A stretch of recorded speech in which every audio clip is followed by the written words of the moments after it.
आप देख रहे हैं कि कितनी विभिन्न पार्टियों द्वारा ये डेलीगेशन गया है चुनाव आयोग।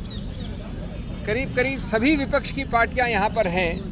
मैं नाम नहीं लूँगा, आप चेहरे देख रहे हैं। गौर करने वाली बात यह है कि ये आयोजन कल लेट रात्रि को हुआ है, लेट, क्योंकि आप जानते हैं जिस प्रकार का गैरकानूनी एक्शन लिया गया है वो भी लेट रात को लिया गया था। इतने अल्प समय में हमारे सभी कॉलीग्स ने, कई लोग दिल्ली से बाहर से भी आए हैं, कुछ एक दो लोग पहुंच नहीं पाए, लेकिन करीब विपक्ष के हर रंग की पार्टी यहाँ पर उपस्थित है और मैं समझता हूँ सब एकजुट होकर इस मामले में गए हैं। हमने चुनाव आयोग के साथ विस्तृत रूप से वार्तालाप किया।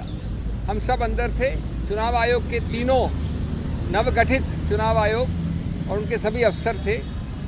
मैं संक्षिप्त में बता दूं आपको कि हमने क्या कहा। पहली बात कि ये बहुत ही गंभीर और व्यापक मुद्दा है। ये सिर्फ एक व्यक्ति या व्यक्ति विशेष या पार्टी विशेष का मुद्दा नहीं है। ये मुद्दा व्यापक इसलिए है क्योंकि ये सीधा संबंध रखता है भारत के संविधान के मूल ढांचे से, जिसको आप बेसिक स्ट्रक्चर कहते हैं। जैसा कि आप जानते हैं, मूल ढांचे का जो पूरा कानून है वो ये कहता है, बड़ी बहुत अनूठी बात है भारत के बारे में, कि अगर कोई भी संवैधानिक संशोधन मूल ढांचे के विरुद्ध है तो संवैधानिक संशोधन भी असंवैधानिक करार किया जा सकता है। अब इसको हमने कैसे पक्ष रखा?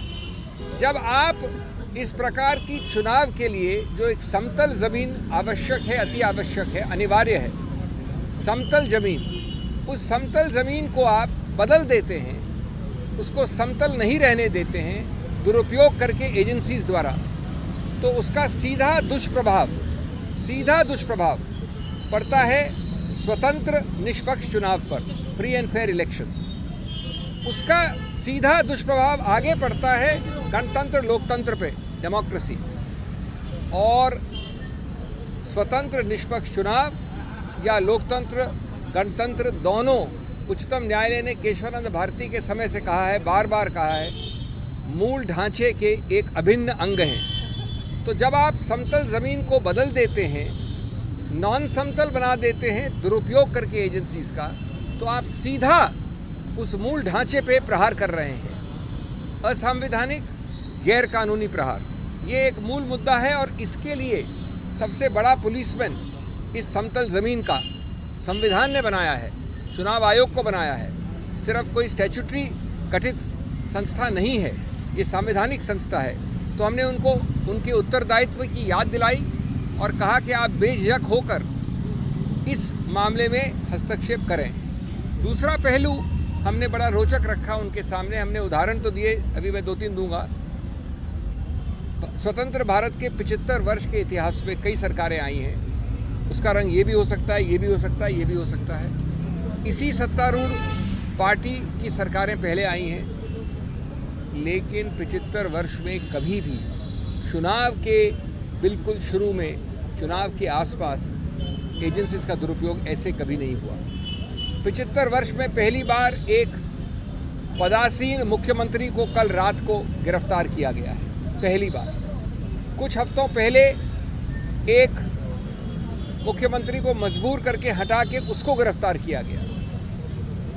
विपक्ष की बहुत बड़ी पार्टी, 125 साल से ज़्यादा पुरानी पार्टी कांग्रेस के 94, 95, 96 के अकाउंट्स के विषय में 150 करोड़ से ज़्यादा फ्रीज हुआ है। हमारे माननीय कांग्रेस अध्यक्ष, पूर्व कांग्रेस अध्यक्षा, सब ने अभी आपके समक्ष 2 दिन पहले इस पर प्रेस कॉन्फ्रेंस भी की है।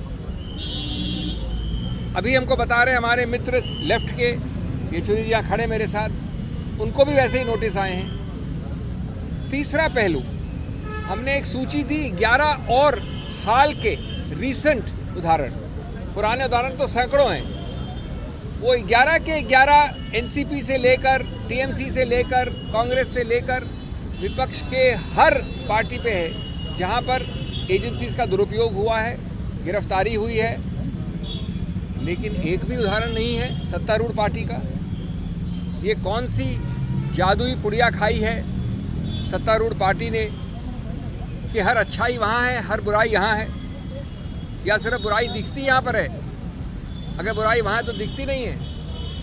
वॉशिंग मशीन का तो उदाहरण आपने बहुत सुन लिया है, लेकिन ये समतल ज़मीन की मूल ढांचे को प्रहार करता है। हमने 11 लिखित और उसके अलावा 14 उदाहरण दिए हैं अभी अभी चुनाव आयोग को। तीसरा पक्ष ये है कि अगर कुछ गलती भी हुई है तो आपने कहीं ये नहीं दिखाया कि अभी इसी वक्त एजेंसीज की रेड आवश्यक है, अभी इसी वक्त इनकी गिरफ्तारी आवश्यक है। अरे भाई, अगर कोई नोटिस या कोई कार्रवाई 2023 से चल रही है तो आप 2 महीने और नहीं रुक सकते? आपको जो कार्रवाई करनी है आप करिए, लेकिन ये क्या कि आप चुनाव के पहले वोट पड़ने से पहले ही चुनाव जीत जाना चाहते हैं। आप पहला वोट पड़ा नहीं, उसके पहले जीत जाना चाहते हैं आप, कानूनी तरीके से नहीं, गणतांत्रिक तरीके से नहीं। तो ये मामले जिसको कहते हैं आवश्यकता या ज़रूरत अरेस्ट की, वो किसने दिखाया है?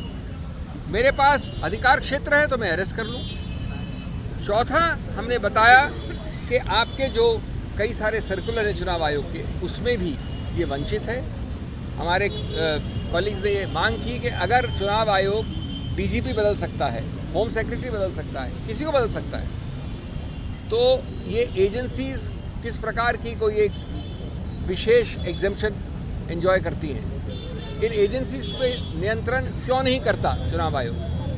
इन एजेंसीज के नियुक्तियां कम से कम इन 4 महीने के लिए क्यों नहीं होती चुनाव आयोग द्वारा?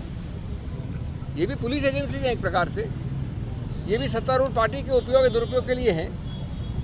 तो इसलिए ये मुद्दे बहुत ही मूल मुद्दे हैं, और हम ये कहेंगे कि हर प्रकार का अनड्यू इन्फ्लुएंस का आपका कानून है, सर्कुलर है, आप उसको सिर्फ शब्द नहीं रखिए, आप उसका इस्तेमाल करिए। नहीं तो ये चुनाव आयोग एक सिर्फ एक सजाने के लिए कोई संस्था नहीं होनी चाहिए। ये हमारा पुलिसमैन है गणतंत्र के लिए। बाकी कई मुद्दे हमारे इसमें हैं, आपको मिलेंगे सब। मैं बहुत संक्षिप्त में अंग्रेजी में बोलूँ अपनी अनुमति के साथ। I will be very brief because you know the gist of it. For our friends from the English media, just 1 minute, just half a minute.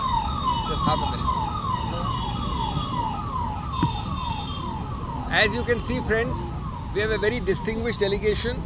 Across the board, almost every political party in the opposition is represented here. I must tell you, I'm not taking names, but this delegation was activated late last night. Not last night, late last night. Some of them got the information after 11, 12, 1 o'clock. Many have made the effort to fly here. One of them is Mr. O'Brien. They were not in Delhi. 1 or 2 could not come, but they have given their full support. Yeah. Every possible political color is represented from the opposition here at short notice. Now, we went in this delegation and unitedly told in a very detailed presentation, which is here, which you'll get also a copy of. JMM and Shiv Sena could not send their reps at short notice. All the others are here. They have specifically assured us of unconditional, unstinted support, unqualified support. Now, in the Election Commission, we pointed out that this is not a normal complaint. It is not a complaint about X, Y, or Z. It is a larger issue of affecting, impairing, and undermining, sabotaging the basic structure of the Indian Constitution. We pointed out that a level playing field is the heart and soul of free and fair elections. And free and fair elections are the heart and soul of democracy itself. And democracy has been held repeatedly by the Supreme Court to be part of basic structure. So the moment you skew, you render the level playing field into a non-level playing field, then what do? You are actually affecting democracy and therefore the basic structure itself. How do you do it? You use and misuse agencies blatantly. Cases which are 20 years old, if you have to take action, I'm assuming for a minute that action is justified. Why can't the action be deferred till June, July? What is the need to arrest him today? What is the need to raid him tomorrow? Right on the cusp in the middle of elections. It is because you want to win by unfair means before the first vote is cast, it is because you want to win the election before the first vote is cast. And we have also given a very interesting list. We pointed out that in 75 years of Indian history, no party of whatever color, including the BJP in all its earlier avatars, has ever thought of arresting a sitting chief minister. Happened last night. Never before has it been that the other chief minister who had forced to demit office a few days before that was also arrested from Jharkhand. Never before we have given a list of recent, I repeat recent only, 11 other examples. Every party of this political spectrum standing here has been harassed, raided and arrested. Why? All the virtues are in this pocket, all the vices are this side? Or are you blind like Nelson, who chose to look only one way? He looked only this side, he saw what he wanted to see. He never saw the vices of this side. Not a single person of the ruling party is affected. How is that a level playing field? We asked this question of the mega policeman and custodian of our democracy, the Election Commission. We told them that you have constitutional powers. If you can appoint DGPs, if you can appoint heads of police, you can change Home Secretary, you've done it just now, 1 week ago. Then why can't you control the appointments to the ED, the CBI and the IT during at least the period which is known as commonly the hot period of the MCC period? There is absolutely no exemption. They are also statutory agencies, they are also executive agencies. The EC should not hesitate, we are making it very clear. We have also cited circulars of the EC, we have cited the Representation of People's Act, undue influence, you cannot allow to be used. You cannot allow agencies to act in a neutral, non-neutral, non-discriminatory fashion, and so on and so forth. I will not take more time. I will only end by saying, that when you look at our 14 examples which are very recent, I told the Election Commission respectfully that you all remember the James Bond film. The James Bond film says, when it happens the first time, it is happenstance, that is chance. When it happens the second time, you can call it coincidence. When it happens the third time, it is enemy action. Recent 14 examples. I think this country must introspect, the EC must take immediate action so that words are not words but have concrete actions built into them. Thank you. आप देख रहे हैं कि कितनी विभिन्न पार्टियों द्वारा ये डेलीगेशन गया है चुनाव आयोग। करीब सभी विपक्ष की पार्टियां यहाँ पर हैं। मैं नाम नहीं लूँगा, आप चेहरे देख रहे हैं। गौर करने वाली बात ये है कि ये आयोजन कल लेट रात्रि को हुआ है, लेट, क्योंकि आप जानते हैं जिस प्रकार का गैरकानूनी एक्शन लिया गया है वो भी लेट रात को लिया गया था। इतने अल्प समय में हमारे सभी कॉलीग्स ने, कई लोग दिल्ली से बाहर से भी आए हैं, कुछ एक दो लोग पहुंच नहीं पाए, लेकिन करीब विपक्ष के हर रंग की पार्टी यहाँ पर उपस्थित है और मैं समझता हूँ सब एकजुट होकर इस मामले में गए हैं। हमने चुनाव आयोग के साथ विस्तृत रूप से वार्तालाप किया। हम सब अंदर थे, चुनाव आयोग के तीनों नवगठित चुनाव आयोग और उनके सभी अफसर थे। मैं संक्षिप्त में बता दूं आपको कि हमने क्या कहा। पहली बात कि ये बहुत ही गंभीर और व्यापक मुद्दा है। ये सिर्फ एक व्यक्ति या व्यक्ति विशेष या पार्टी विशेष का मुद्दा नहीं है।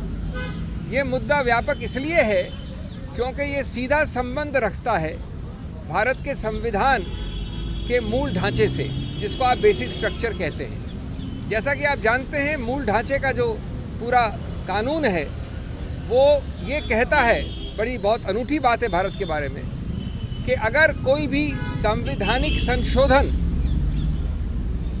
मूल ढांचे के विरुद्ध है तो संवैधानिक संशोधन भी असंवैधानिक करार किया जा सकता है। अब इसको हमने कैसे पक्ष रखा? जब आप इस प्रकार की चुनाव के लिए जो एक समतल ज़मीन आवश्यक है, अति आवश्यक है, अनिवार्य है, समतल ज़मीन, उस समतल ज़मीन को आप बदल देते हैं, उसको समतल नहीं रहने देते हैं दुरुपयोग करके एजेंसीज द्वारा, तो उसका सीधा दुष्प्रभाव पड़ता है स्वतंत्र निष्पक्ष चुनाव पर, फ्री एंड फेयर इलेक्शंस। उसका सीधा दुष्प्रभाव आगे पड़ता है गणतंत्र लोकतंत्र पे, डेमोक्रेसी। और स्वतंत्र निष्पक्ष चुनाव या लोकतंत्र गणतंत्र दोनों उच्चतम न्यायालय ने केशवानंद भारती के समय से कहा है, बार बार कहा है, मूल ढांचे के एक अभिन्न अंग हैं। तो जब आप समतल ज़मीन को बदल देते हैं, नॉन समतल बना देते हैं दुरुपयोग करके एजेंसीज का, तो आप सीधा उस मूल ढांचे पे प्रहार कर रहे हैं, असंवैधानिक गैर कानूनी प्रहार। ये एक मूल मुद्दा है और इसके लिए सबसे बड़ा पुलिसमैन इस समतल ज़मीन का संविधान ने बनाया है, चुनाव आयोग को बनाया है। सिर्फ कोई स्टैट्यूटरी गठित संस्था नहीं है, ये संवैधानिक संस्था है। तो हमने उनको उनके उत्तरदायित्व की याद दिलाई और कहा कि आप बेझिझक होकर इस मामले में हस्तक्षेप करें। दूसरा पहलू हमने बड़ा रोचक रखा उनके सामने, हमने उदाहरण तो दिए, अभी मैं 2-3 दूंगा। स्वतंत्र भारत के 75 वर्ष के इतिहास में कई सरकारें आई हैं, उसका रंग ये भी हो सकता है, ये भी हो सकता है, ये भी हो सकता है। इसी सत्तारूढ़ पार्टी की सरकारें पहले आई हैं, लेकिन 75 वर्ष में कभी भी चुनाव के बिल्कुल शुरू में, चुनाव के आसपास एजेंसीज का दुरुपयोग ऐसे कभी नहीं हुआ। 75 वर्ष में पहली बार एक पदासीन मुख्यमंत्री को कल रात को गिरफ्तार किया गया है, पहली बार। कुछ हफ्तों पहले एक मुख्यमंत्री को मजबूर करके हटा के उसको गिरफ्तार किया गया। विपक्ष की बहुत बड़ी पार्टी, 125 साल से ज़्यादा पुरानी पार्टी कांग्रेस के 94, 95, 96 के अकाउंट्स के विषय में 150 करोड़ से ज़्यादा फ्रीज हुआ है। हमारे माननीय कांग्रेस अध्यक्ष, पूर्व कांग्रेस अध्यक्षा, सब ने अभी आपके समक्ष 2 दिन पहले इस पर प्रेस कॉन्फ्रेंस भी की है। अभी हमको बता रहे हैं हमारे मित्र लेफ्ट के, येचुरी जी यहाँ खड़े मेरे साथ, उनको भी वैसे ही नोटिस आए हैं। तीसरा पहलू, हमने एक सूची दी 11 और हाल के रीसेंट उदाहरण, पुराने उदाहरण तो सैकड़ों हैं। वो 11 के 11 एनसीपी से लेकर, टीएमसी से लेकर, कांग्रेस से लेकर विपक्ष के हर पार्टी पे है जहां पर एजेंसीज का दुरुपयोग हुआ है, गिरफ्तारी हुई है। लेकिन एक भी उदाहरण नहीं है सत्तारूढ़ पार्टी का। ये कौन सी जादुई पुड़िया खाई है सत्तारूढ़ पार्टी ने कि हर अच्छाई वहाँ है, हर बुराई यहाँ है, या सिर्फ बुराई दिखती यहाँ पर है? अगर बुराई वहाँ है तो दिखती नहीं है। वॉशिंग मशीन का तो उदाहरण आपने बहुत सुन लिया है, लेकिन ये समतल ज़मीन की मूल ढांचे को प्रहार करता है। हमने 11 लिखित और उसके अलावा 14 उदाहरण दिए हैं अभी अभी चुनाव आयोग को।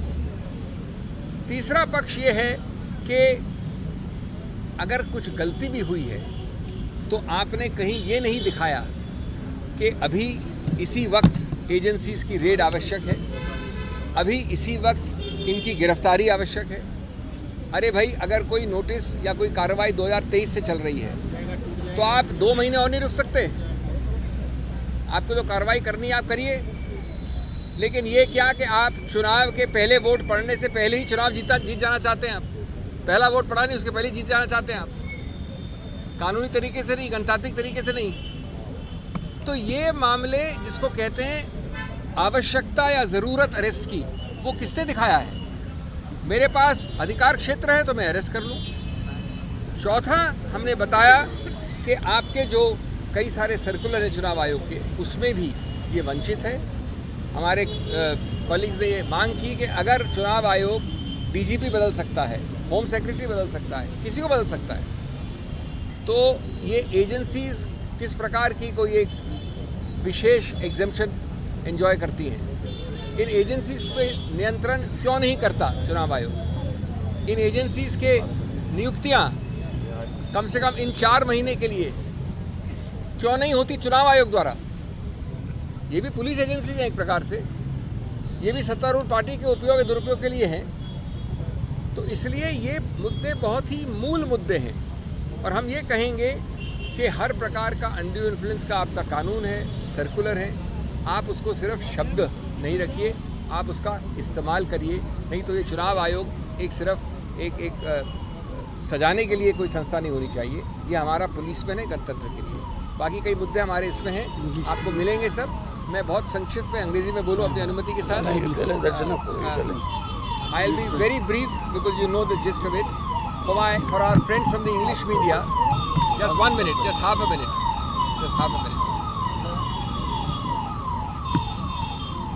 As you can see, friends, we have a very distinguished delegation. Across the board, almost every political party in the opposition is represented here.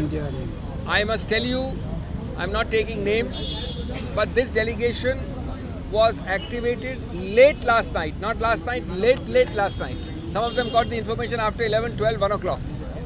Many have made the effort to fly here. One of them is Mr. O'Brien. They were not in Delhi. 1 or 2 could not come, but they have given their full support. Every possible political color is represented from the opposition here at short notice. Now, we went in this delegation and unitedly told in a very detailed presentation, which is here, which you'll get also a copy of. JMM and Shiv Sena could not send their reps at short notice. All the others are here. They have specifically assured us of unconditional, unstinted support, unqualified support. Now, in the Election Commission, we pointed out that this is not a normal complaint. It is not a complaint about X, Y, or Z. It is a larger issue of affecting, impairing, and undermining, sabotaging the basic structure of the Indian Constitution.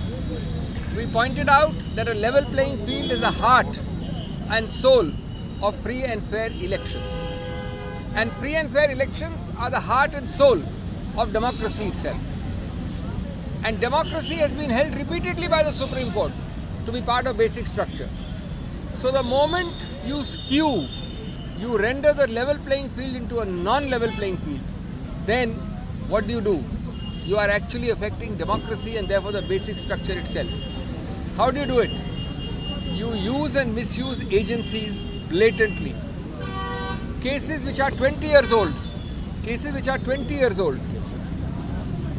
If you have to take action, I'm assuming for a minute that action is justified. Why can't the action be deferred till June, July? What is the need to arrest him today? What is the need to raid him tomorrow? Right on the cusp in the middle of elections. It is because you want to win by unfair means before the first vote is cast. It is because you want to win the election before the first vote is cast. And we have also given a very interesting list. We pointed out that in 75 years of Indian history, no party of whatever color, including the BJP in all its earlier avatars, has ever thought of arresting a sitting chief minister. Happened last night. Never before has it been that the other chief minister who had forced to demit office a few days before that was also arrested from Jharkhand. Never before we have given a list of recent, I repeat recent only, 11 other examples. Every party of this political spectrum standing here has been harassed, raided and arrested. Why? All the virtues are in this pocket, all the vices are this side? Or are you blind like Nelson, who chose to look only one way? He looked only this side, he saw what he wanted to see. He never saw the vices of this side. Not a single person of the ruling party is affected. How is that a level playing field? We asked this question of the mega policeman and custodian of our democracy, the Election Commission. We told them that you have constitutional powers. If you can appoint DGPs, if you can appoint heads of police, you can change Home Secretary, you've done it just now, 1 week ago. Then why can't you control the appointments to the ED, the CBI and the IT during at least the period which is known as commonly the hot period or the MCC period? There is absolutely no exemption. They are also statutory agencies, they are also executive agencies. The EC should not hesitate, we are making it very clear. We have also cited circulars of the EC, we have cited the Representation of People's Act, undue influence, you cannot allow to be used. You cannot allow agencies to act in a neutral, non-neutral, non-discriminatory fashion. and so on and so forth. I will not take more time. I will only end by saying, that when you look at our 14 examples which are very recent, Thank you, sir. I told the Election Commission respectfully that you all remember the James Bond film. The James Bond film says when it happens the first time, it is happenstance, that is chance. When it happens the second time, you can call it coincidence. When it happens the third time, it is enemy action. Recent 14 examples. I think this country must introspect, the EC must take immediate action so that words are not words but have concrete actions built in.